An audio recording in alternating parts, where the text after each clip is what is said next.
ప్రాజెక్టుగా జిల్లాలో మే 1వ తారీఖు నుంచి ఒక మండలం స్టార్ట్ చేసిన తర్వాత అందులో వచ్చిన అప్లికేషన్స్లో ఎలా ఇంప్రూవ్మెంట్ చేయాలి, ఏం చేయాలి, ఎలా సాల్వ్ చేయాలి అన్నీ కూడా మనము ఆ పైలట్ ప్రాజెక్ట్ నుంచి నేర్చుకున్న ఇన్పుట్స్ని తీసుకొని మే ఎండ్ నుంచి మన లింగాల గన్పూర్ మండలంలో కూడా గ్రామంలో రోజుకు 2 విలేజెస్ చొప్పున ఒక రోజు ఒక గ్రామానికి తహసీల్దార్, ఒక గ్రామానికి డీటీ చొప్పున 6 సభ్యులతో బృందాలు మీ గ్రామాలకు వస్తారు.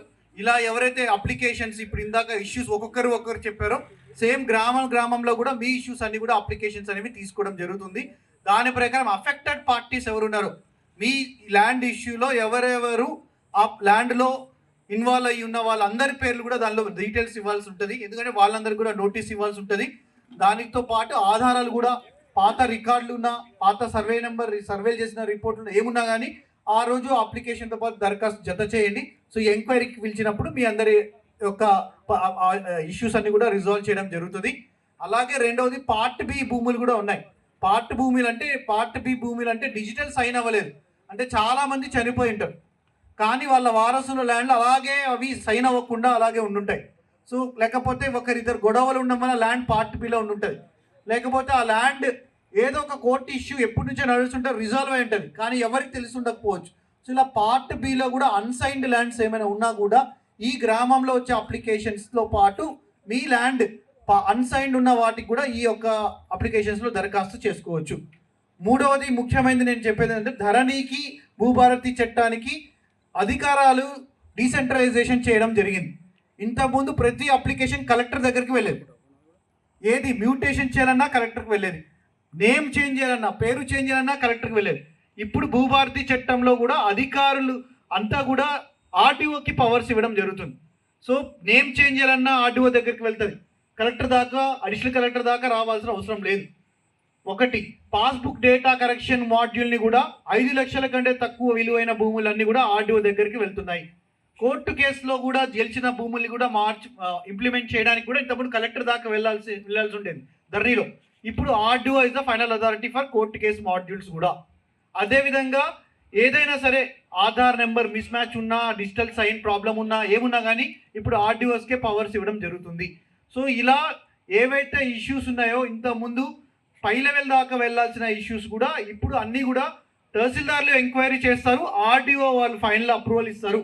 సో కాబట్టి ప్రాబ్లమ్స్ అన్నీ కూడా మీ డివిజన్ లెవెల్లోనే రిజాల్వ్ చేయడానికి భూభారతి చట్టం ద్వారా షెడ్యూల్ ఏలో ఇవన్నీ కూడా మెన్షన్ చేయడం జరుగుతుంది. కాబట్టి ఇప్పుడు ఈ మాడ్యూల్స్ అన్నీ కూడా మారుస్తున్నాం. ఇప్పుడు భూభారతి వెబ్సైట్, ధరణి వెబ్సైట్ పోయింది, ఇప్పుడు భూభారతి వెబ్సైట్ ఇందాక వీడియో చూశారు, ఆ వెబ్సైట్లో కూడా ఇప్పుడు మాడిఫికేషన్ జరుగుతున్నాయి. ఈ భూభారతి అవగాహన సదస్సులు ప్లస్ పైలట్ ప్రాజెక్ట్లో వచ్చిన ఇన్పుట్స్ కూడా తీసుకుంటూ ఆ వెబ్సైట్లో కూడా మార్పులు జరుగుతున్నాయి. కొద్దిగా ఒక 10-15 డేస్ ఓపిక పడితే ఆ మాడ్యూల్స్ కూడా ఆర్డీఓల దగ్గరికి వెళ్ళేటట్టు ఆన్లైన్ ఆప్షన్ కూడా ఎనేబుల్ అవుతుంది. కాబట్టి భూభారతి చట్టంలో ఏవైతే ఉన్నాయో వాటి ప్రకారం ఆర్డీఓలకి అధికారాలు ఇవ్వడం జరుగుతుంది. సో ఇదొకటి అందరు కూడా గమనించాలి. ఎందుకంటే ప్రతిదీ కూడా కలెక్టర్కి అడిషనల్ కలెక్టర్కి వెళ్ళే అవకాశం ఉండే ధరణిలో, కాబట్టి చాలా టైం పట్టేది, ఎందుకంటే చాలా లక్షల అప్లికేషన్స్ ఉండేవి. కాబట్టి ఇప్పుడు మీ డివిజన్లోనే మీ దగ్గరే మండలం నుంచి ఆర్డీఓ దగ్గరికి వెళ్తుంది కాబట్టి ఎవరి డివిజన్ లెవెల్ అప్లికేషన్స్ అక్కడ డిస్పోజ్ అవుతాయి. కాబట్టి చాలా వరకు ప్రజల యొక్క పరిష్కారం ఫాస్ట్గా డిస్పోజ్ చేయడానికి ఈ భూభారతి చట్టం ద్వారా మనము రిజాల్వ్ చేస్తున్నాం. అండ్ లాస్ట్ నేను ఇందాక చెప్పినట్టు సెక్షన్ 4 ఒక్కసారి అందరు కూడా ఈరోజు ఆ పేపర్ పాంప్లెట్ దయచేసి తీసుకువెళ్ళండి. ఇంకా ఎవరైనా మీ నేబర్స్ కానీ ఎవరైనా కానీ ఆ సెక్షన్ 4 ఒకసారి చదవండి. దాని ప్రకారమే అందరి ఇష్యూస్ దానిలోనే ఉంటాయి. ఎవరి ఇష్యూ అయినా సరే సెక్షన్ 4 రూల్ 4లోనే ఉంటుంది. మీరు కరెక్ట్గా ఆ రూల్ కనుక సెక్షన్ 4 ప్రకారం నాకు న్యాయం చేయండి అని చెప్పి మీకు అప్లికేషన్ ఫార్మాట్ మేము గ్రామాలకు వచ్చినప్పుడు ఇవ్వండి, దాని ప్రకారం మేము పరిష్కరిస్తాము. అండ్ ఇందాక అడిషనల్ కలెక్టర్ గారు, ఆర్డీఓ గారు, డీటీ గారు చాలా వివరంగా అన్నీ కూడా వివరించడం జరిగింది. గ్రామ పరిపాలనా అధికారులు కూడా నియమిస్తున్నాం విలేజెస్లో, వారి ద్వారా కూడా మీకు ఎంక్వైరీ రిపోర్ట్లు కూడా తొందరగా వస్తాయి, ఇప్పుడు ఫాస్ట్గా వస్తాయి. విలేజ్లో జరిగే ప్రతి విషయం కూడా మాకు తెలుస్తుంది. సో ఇలా గ్రామ పరిపాలనా అధికారుల ద్వారా రికార్డులు కూడా ఫిజికల్గా మెయింటైన్ చేస్తాం కాబట్టి సో దాని ద్వారా కూడా రెవెన్యూ సమస్యలు గ్రామాల్లో ఉన్న సమస్యలను రిజాల్వ్ చేయడానికి సులభంగా అవుతుంది. అండ్ ఇంపార్టెంట్ సాదా బైనామాల రెగ్యులరైజేషన్ కూడా ఇప్పుడు ఈ చట్టంలో ఉంది. అదేవిధంగా ఆబాదీ ల్యాండ్స్ కూడా ప్రాపర్టీ కార్డ్ అని ఒకటి ప్రజెంట్ గవర్నమెంట్ డెసిషన్ తీసుకుంటుంది. కాబట్టి ప్రతి ఇంటికి కూడా కార్డు ఇస్తాం, ప్రాపర్టీ కార్డు. ఆ కార్డుకి ఒక నెంబర్ కూడా అలాట్ చేస్తూ ఆబాదీలకు కూడా ప్రాపర్టీ కార్డు అనేది ఇవ్వడానికి ప్రభుత్వం భూభారతి చట్టంలో వెసులుబాటు ఇచ్చింది. కాబట్టి దాని ప్రకారం కూడా మనము ముందుకు వెళ్తాం. సో ఇలా భూ రికార్డులు పరిరక్షించుకుంటూ, అదేవిధంగా సమస్య వస్తే సివిల్ కోర్టుకని వెళ్ళే ప్రక్రియ ఉండే ధరణి నుండి ఇప్పుడు మన లెవెల్లోనే, మన జిల్లా లెవెల్లోనే ఎంఆర్ఓ, ఆర్డీఓ, కలెక్టర్, ట్రిబ్యునల్ ఇలా రెండంచెల అప్పీల్ వ్యవస్థ ద్వారా మన జిల్లాలోనే సమస్యలు పరిష్కరించుకోవడానికి అవకాశం ఉంటుంది. సో నిన్న ఒక 2-3 మండల్లో, ఇప్పటి వరకు మన జనగాం జిల్లాలో 6 మండలాల్లో మనం ప్రక్రియ పూర్తి చేసుకున్నాం అవగాహన సదస్సులు. సో చాలా మంది, కొంతమంది తెలివైన వాళ్ళు కూడా ఉన్నారు. ఎలా అంటే సమస్య ఉన్న వాళ్ళు కోర్టులో కేసు నడుస్తుంది. ఇప్పుడు ఈ చట్టం వచ్చింది కదా అని చెప్పి అక్కడ కేసులు విత్డ్రా చేసుకొని వచ్చి ఇక్కడ మన జిల్లాలో ఉన్న ఇప్పుడు ఎంఆర్ఓ, ఆర్డీఓ దగ్గర మేము ఇక్కడ రిజాల్వ్ చేసుకుందామని ఆలోచిస్తున్నారు. సో అంత పాజిటివ్, అంటే కోర్టుల్లో టైం పడుతుంది, చాలా సమయం అవుతుంది, ఇంకా పక్క పార్టీ వాళ్ళు రావాలి, అడ్వకేట్లు పెట్టుకోవాలి, ఇంత ఖర్చు అవుతుంది అని ఆలోచించే వాళ్ళు కూడా ఇప్పుడు ఈ భూభారతి చట్టం అవగాహన పెరగడం వల్ల ఇప్పుడు ఈ సెక్షన్ 4 ప్రకారం మళ్ళీ దరఖాస్తు ఇచ్చి అక్కడ కేసు విత్డ్రా అయితేనే, మళ్ళీ చెప్తున్నాం, అక్కడ కేసు నడుస్తూ మళ్ళీ ఇక్కడ కేసు పెడితే దానికి మేము ఏం చేయలేం. సో కోర్టులో వివాదాలు లేని సమస్యలు అన్నింటినీ కూడా పరిష్కరించడానికి భూభారతి చట్టంలో మనకి వెసులుబాటు ఉంది. కాబట్టి అందరూ కూడా ఇది గమనించాలని చెప్తున్నాను. సో ఈ అవగాహన సదస్సులో మీ సలహాలు, మీ దగ్గర వచ్చే ఇన్పుట్స్ కూడా మేము తీసుకుంటున్నాం. కాబట్టి వాటిని కూడా మనం పైలట్ ప్రాజెక్ట్లో కూడా మనం తీసుకుంటూ ఇలా మన జనగాం జిల్లాలో అన్ని మండలాల్లో కూడా ఈ సమస్యలు పరిష్కరించడానికి మనం అన్ని కూడా రిజాల్వ్ చేస్తామని అందరికి చెప్తూ మరొకసారి ఇక్కడ విచ్చేసిన అందరికి కూడా ధన్యవాదాలు.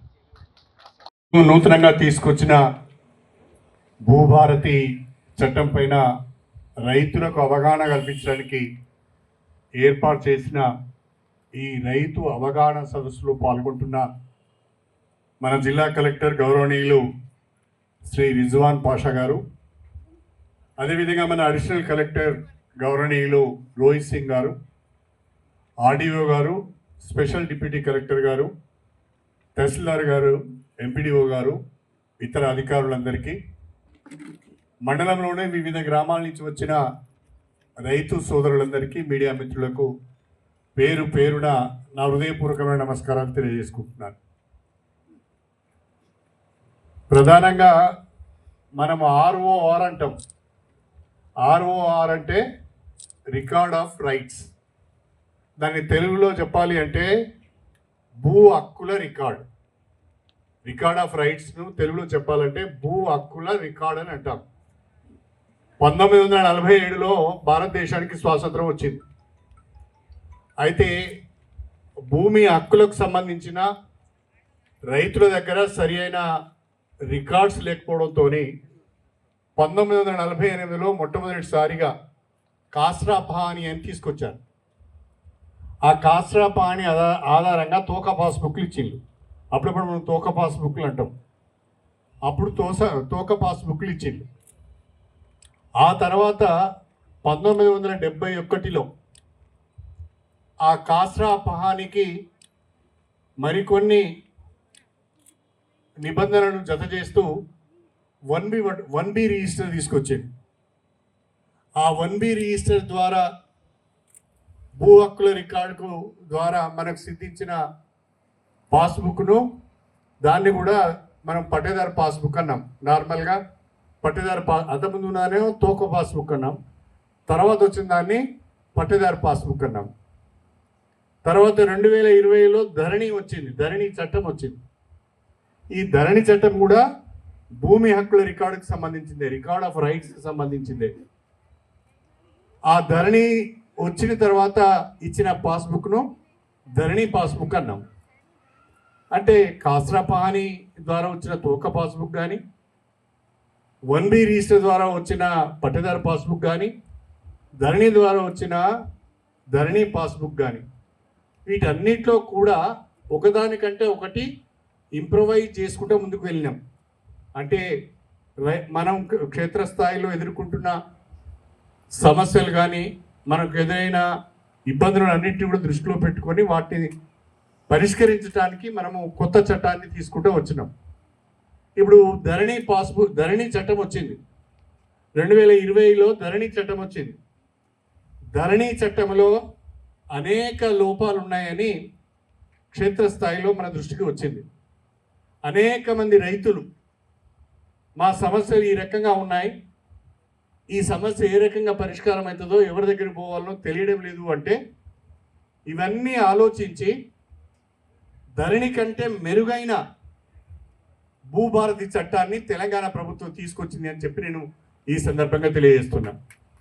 ఒక మాటలో చెప్పాలంటే ఇప్పటి వరకు ఉన్న అన్ని చట్టాల కన్నా భూభారతి చట్టం అనేది మెరుగైన చట్టం. రైతులకు వాళ్ళ భూమిపైన హక్కులను స్పష్టంగా దఖలుపరిచే చట్టం ఇది.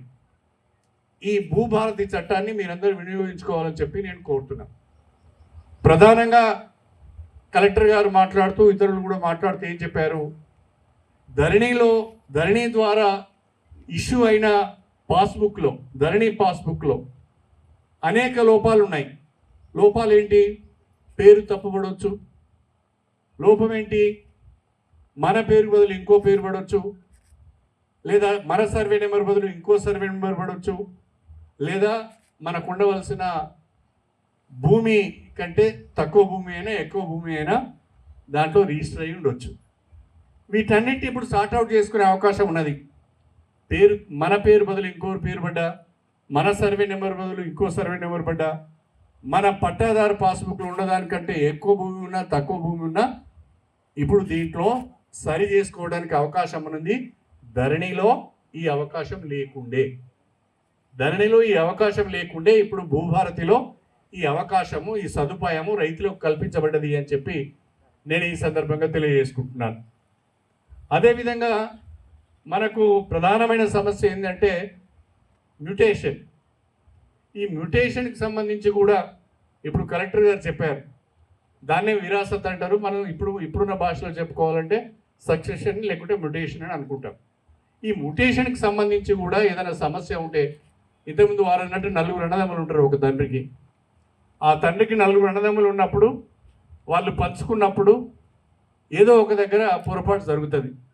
దాన్ని సరి చేసుకోవడానికి, మ్యూటేషన్లో జరిగిన పొరపాట్లను సరి చేసుకోవడానికి అవకాశం లేదు, కొత్తగా మ్యూటేషన్ చేసుకోవడానికి కూడా అవకాశం లేదు.